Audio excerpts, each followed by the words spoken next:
গাজরের হালুয়া বানানোর জন্য যেসব উপকরণগুলো লাগছে সেগুলো হচ্ছে গ্রেট করে রাখা গাজর, চিনি, কাজু বাদাম, ঘি, আর নিয়ে নিচ্ছি প্যাকেট দুধ আর কয়েকটা এলাচ। দিয়ে দিচ্ছি ঘি কড়াইয়ে, দিয়ে দিচ্ছি গ্রেট করে রাখা গাজর,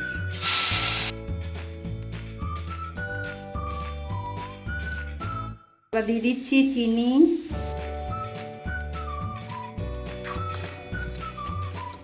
এবার দিয়ে দিচ্ছি গুঁড়ো দুধ।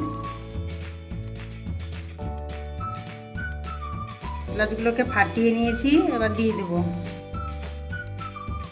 আমি দিয়ে দিচ্ছি। গাজরের হালুয়া রেডি হয়ে গেছে বন্ধুরা।